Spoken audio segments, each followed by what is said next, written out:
Everyone, Christian here, and this is going to be a replacement video for the one that I did about how I got into Palms, because I realized how bad the audio and video was on my computer. Even though that computer is brand new and it's a very nice computer, for some reason either it was the echoing in that room. Is an old house.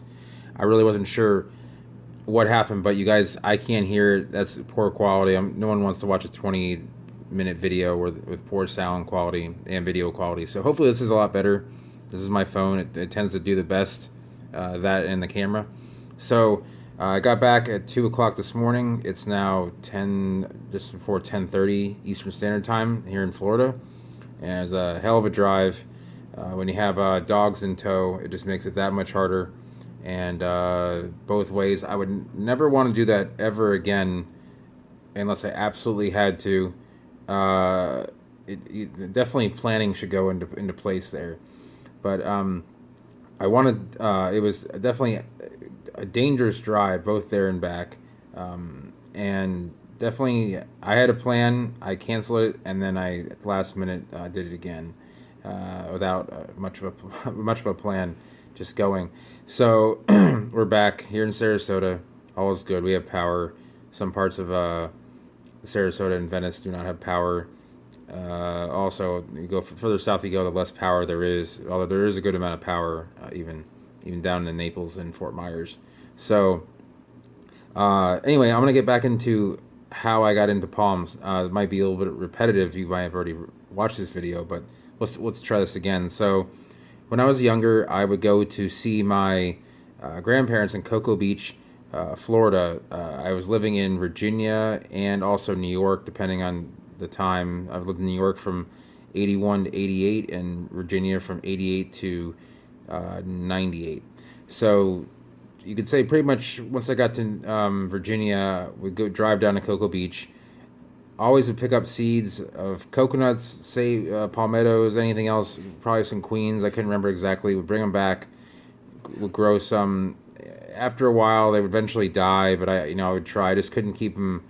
I didn't have the nursery skills or the time. I was obviously in school, elementary and middle school, and high school, and so throughout the 90s, though, I did purchase some other plants such as bird of paradise and a coconut.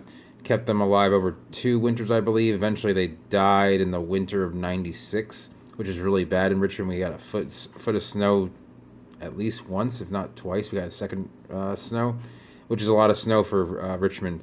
But I noticed in Richmond that there were there was tricky carpets growing there, and I knew that palms could grow. I just didn't have the means, financial or otherwise, to do anything about it.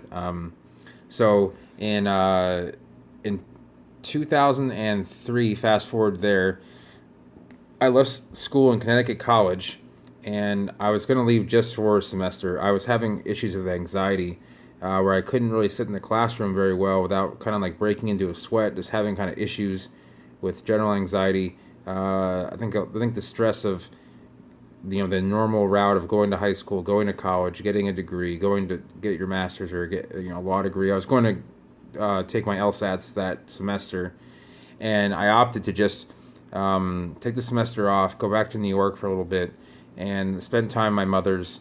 And during that year, I did a bunch of research. My mom decided she wanted to move to Florida, so I started looking up plants. I was learning as much as I could on the internet about palms, about different types of palms, the uncommon palms. Came down to Florida in April of '04, and I started to pick up seeds of every single plant that I found that would provide me with seeds, and started growing them. That was sort of my therapy. I was having a lot of issues with just general anxiety. I can't really explain to someone who hasn't experienced anxiety. It's really hard to explain, but it's kind of like the feeling of having to fight it like a tiger in a room when there is no tiger in the room, and the kind of impending doom that exists. So that's the best way I can explain it. I don't mind being candid about this, because you guys have been really nice, loyal viewers, and this is just how my life has been. This is how I got into palms, and everyone got into palms a little bit different of a way. Or into plants in general. So in For about a year or so, my mom bought a house in Venice. I stayed there. I eventually was able to get nursery space after I started. Let's start with '04. I met up with a couple, John and Faith Bishock. They were from east of Sarasota, and they taught me about how to repot, how where to acquire seed, how to grow seed, even how to sell at sales. I would help them out, and it was great. I'd drive 40 minutes out there. I had a Mustang. I would get there maybe a little faster than 40 minutes, but I would try to obey the speed limits whenever I could, and I worked out there out in the boondocks by the Mayaca River, and it was awesome.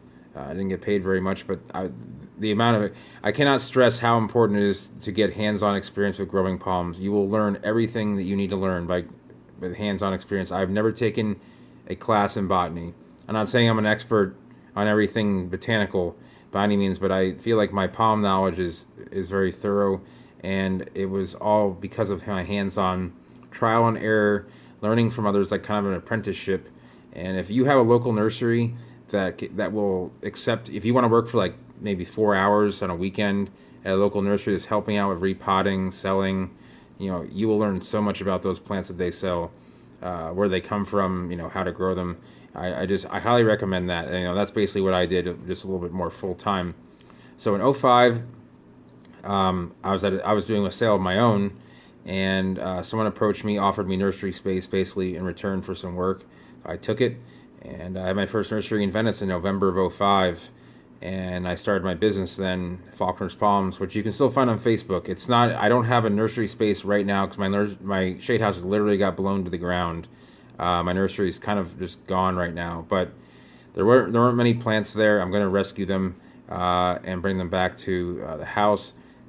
So back to '05, things got a little better. I started getting some contract work for growing plants from some people in Miami, specifically my friend Ken, who you might see in the videos. If he hasn't already been in them, he will definitely be in them in the future, as we work together for the same client now. And great guy. He started, buying in large quantities. I was able to acquire some seed that no one else could. Grew it up. It was very hard to get a hold of. That really kind of put me on the map as far as like a nurseryman went. That was in 2000. That was like spring of '06. So fast forward another year and a half. I had the nursery. I get go down to Miami for a conference on a species of plant. I think I did on Tahina. And I managed to impress a couple of the botanists by bringing a specimen in when no one else had one in the whole state of Florida, much less anywhere else outside of Madagascar, where they're native to.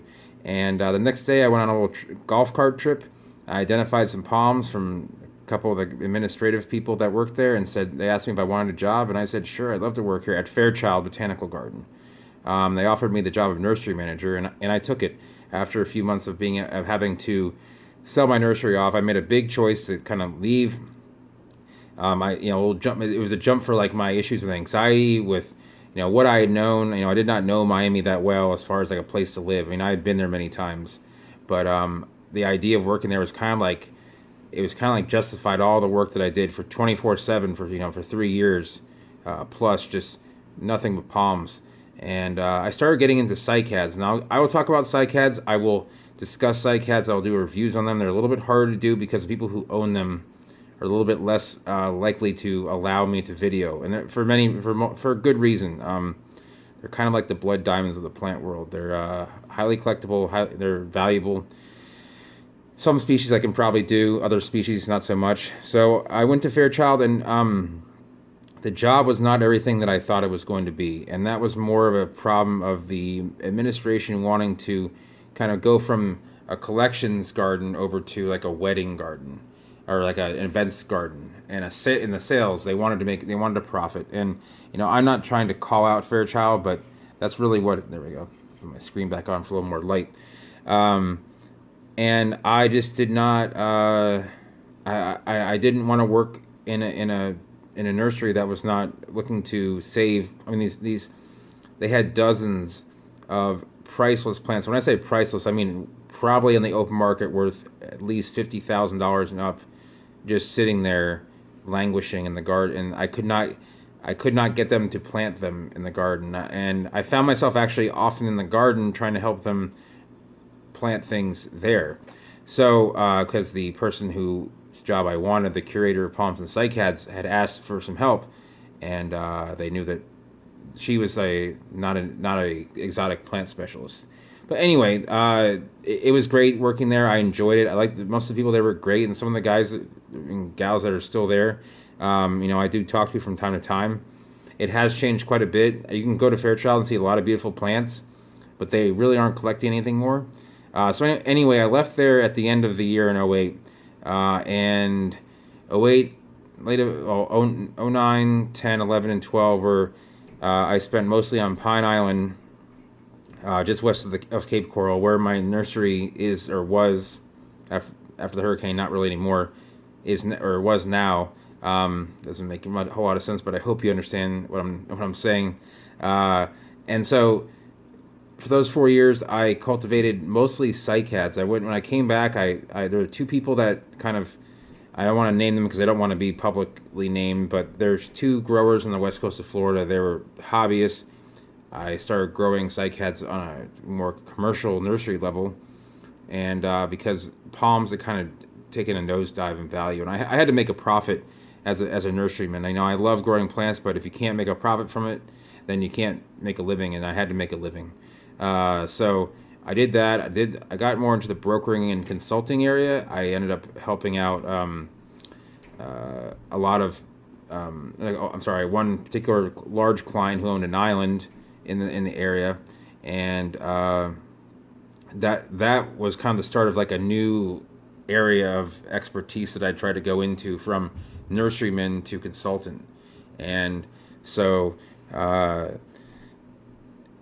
after 2012, the person who owned the property that I had my nursery on foreclosed on it. His name is Russell Weintraub. He still lives in Pine Island, and he still is not an ethically good or morally good person. And so I don't mind saying his name on this vlog, but he didn't understand that all my plants and my 4 years of growing was not worth it to tell me at least that he was getting foreclosed on. And I was going to open the gate one day to see a property appraiser there telling me that I couldn't go get my plants. And I'm not going to say exactly what I said, but let's just say that I made it clear to him that I was going to get my plants by any means possible, because my plants, this may sound crazy, but they're like my children.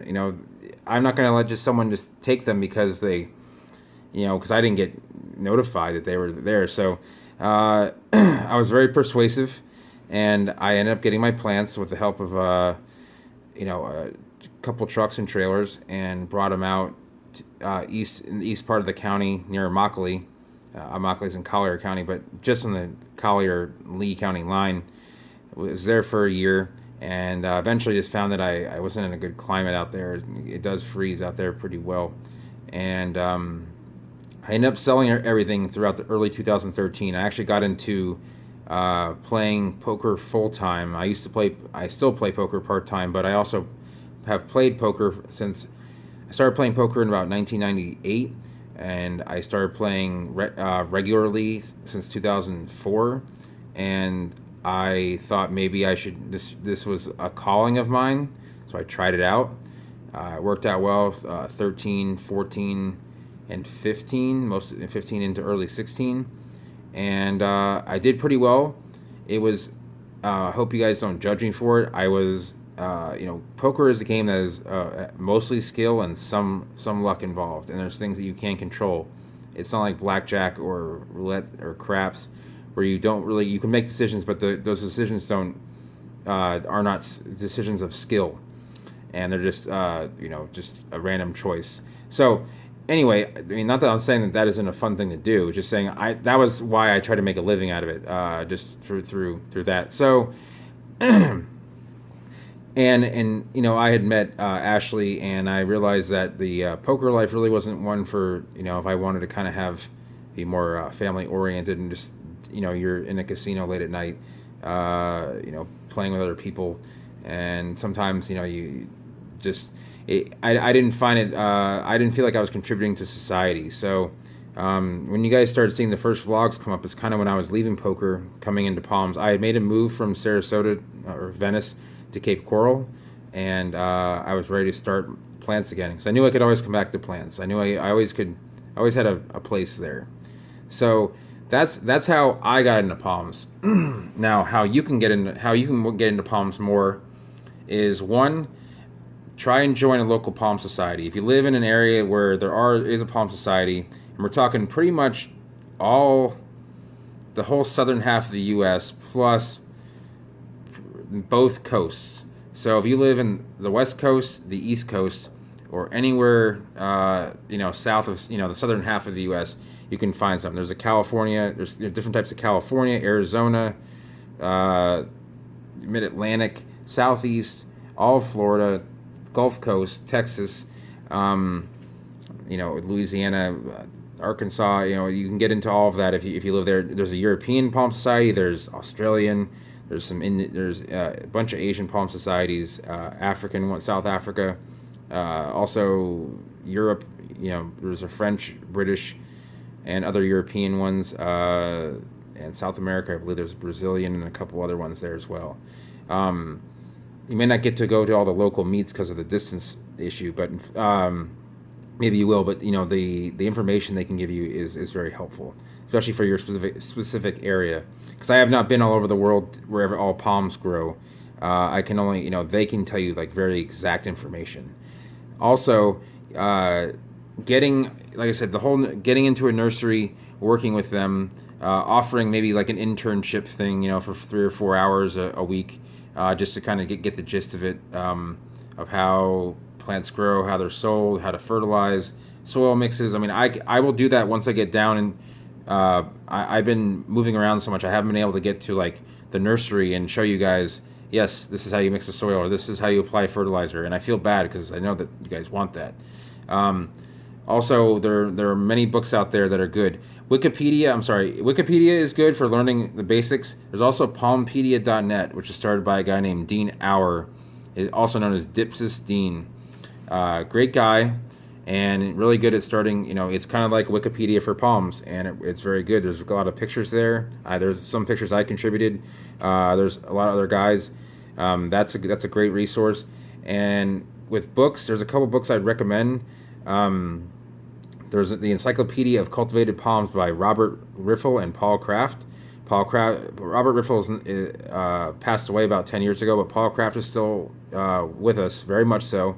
Great guy, very smart, very well written books, and he has traveled the world and to write books. And he's if you want to talk plants, he's there. He's I don't know how to explain. You have to kind of experience it himself. He's kind of like he doesn't talk very much, but his writing does all the talking.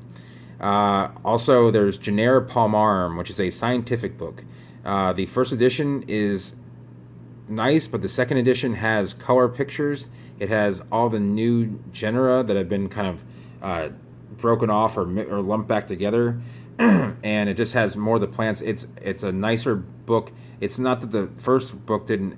With all the new technology, they can do a lot more with the newer information. Because the first book was written in '87, so this book was written in '08, I believe, '09, right after I got back from Fairchild. It's about $120, at least when I bought it, $125. It might have gone down. That was a hardback. I think they might offer a softback that's half price, but that is a great reference book. There's also Palms of New Caledonia, Camaraderia Palms, Palms of Vietnam, I believe. Palms of Madagascar is a very good book. If you can, afford to acquire a bunch of these books, it's about $60, $70, but that is an awesome book.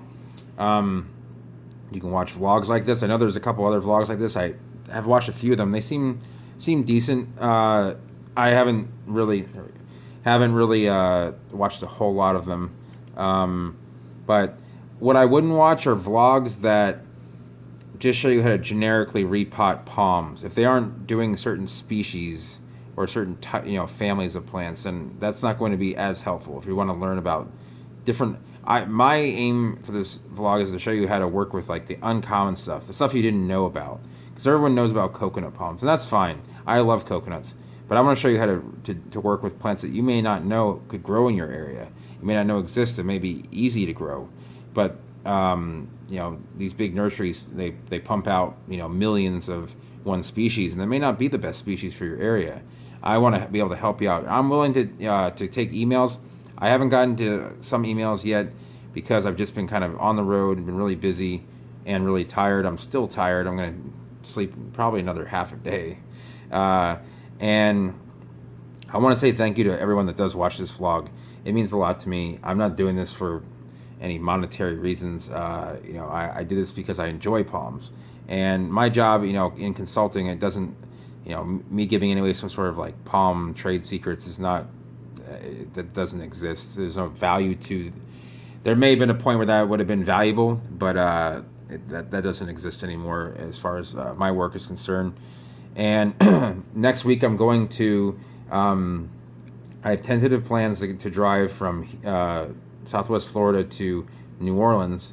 So we may see a vlog in the New Orleans area, and then I will try and vlog the Gulf Coast with, I have some time restraints, but I hope to be able to do that. So, and then all the way back to I drive from New Orleans to Miami, which is about 16 hours, I think. Maybe a little bit more than that, depending. I'm going to be driving in a box truck, so it's probably going to be more like 18 or 20 hours. So another great long trip plan there.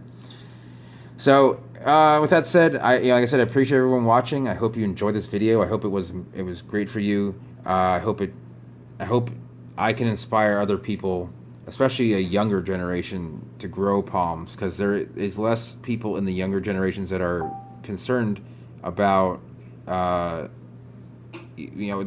are palm fiends like we are, or I am, whichever people who watch this might be a palm fiend just like I am. But I want to inspire a younger generation, because I was inspired by the generation above me, I guess, or maybe half a generation above me. So thanks for watching. If you have any comments or any questions about where to find this information, leave it down below. I will answer that. Again, I think I wrote the books, or you could hear about which books. The second edition, Genera Palmarum. And subscribe if you're new, and there'll be more vlogs about all this stuff. And thanks for watching and hanging in there while I was kind of gone for a bit, at least from Florida. So I will see y'all next time.